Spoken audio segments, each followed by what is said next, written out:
complètement failli dans ce cadre-là. Elle ne fait pas du tout le poids, que ce soit vis-à-vis des États-Unis ou même de la Russie ou de la Chine même. Et elle se venge presque en s'insinuant dans tout, dans tout. Voilà, c'était pas le but.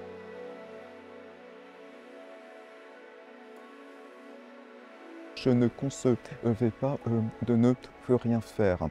Et alors, c'est en ce sens que j'ai voulu me présenter. Et puis, en ce qui concerne le choix du rassemblement, ce genre de choix, la gauche ou la droite ou je ne sais quoi, ça ne procède pas du raisonnement, ça procède du cœur. On vote avec ses tripes et avec son cœur. Quand j'étais enfant, je savais que j'étais de ce camp-là. Ce que je pense, c'est que je n'ai pas forcément un profil simple. Alors je sais que certains ont des dons, donc arrivent à faire leurs preuves très très tôt. Moi, j'ai un rythme qui est plus lent.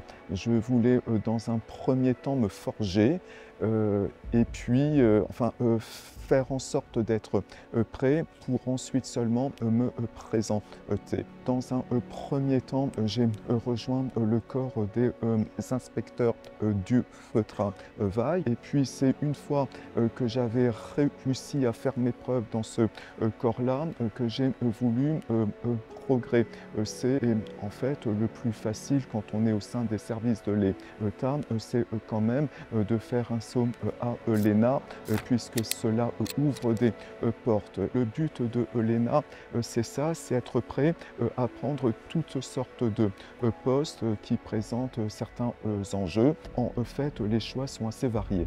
J'avoue que j'ai été assez surpris de la très forte charge de travail que l'on a, parce que je me souviens que l'une des grosses critiques que l'on faisait, c'est que les élus ne faisaient pas suffisamment de choses, n'étaient pas suffisamment présents. Or là, je vois que c'est vraiment l'inverse. J'ai en tout cas la chance d'être au sein d'équipes qui sont donc extrêmement sérieuses, qui sont très investies et le résultat c'est que la charge est très très forte.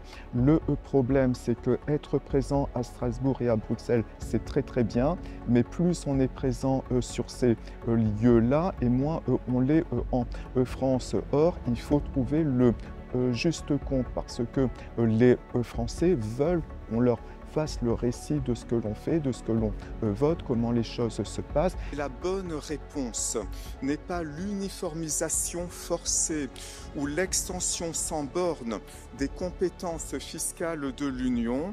La fiscalité demeure une prérogative des États. Nous soutenons une coordination souple, fondée sur le respect de la diversité des régimes. Nous devons laisser aux États la latitude suffisante pour ajuster taux et bases selon leur réalité propre. Il y a un thème qui est un petit peu mon cheval de bataille, ce sont les abus que commettent les grandes entreprises concernant la fiscalité. Vous avez de très grandes entreprises qui font au sein de nos pays un chiffre d'affaires parfaitement rentable, mais qui se débrouillent pour loger les profits qu'elles sont dans des pays où l'impôt sur les sociétés est très très bas.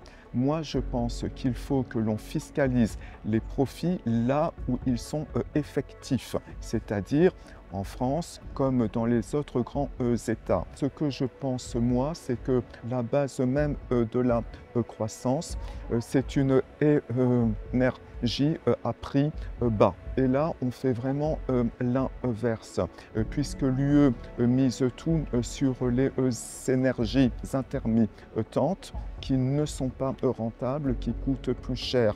Entre des énergies qui sont très chères, entre des normes que l'on impose à nos entreprises, mais que l'on n'impose pas aux autres, on se rend compte que nos entreprises au sein de l'UE ne peuvent pas faire poids.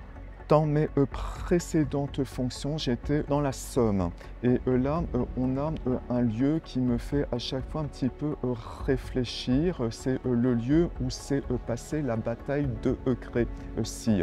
Et vous avez sur ce lieu la fine fleur de la chevalerie française qui s'est effondrée sous les flèches des archers anglais. Bon. Et il a fallu presque 100 ans pour que la France s'en remette. Il a fallu Jeanne d'Arc, il a fallu cela pour que la France redevienne la France. Moi, j'observe une chose, c'est que la France a connu donc assez souvent de très gros désastres. Elle s'en est à chaque fois remise. Voilà. Je suis convaincu que la France va s'en remettre. Alors, c'est de la conviction pure, mais je vous ai que l'on ne vit pas ces choses-là avec son raisonnement, on vit ça avec son cœur et avec ses tripes.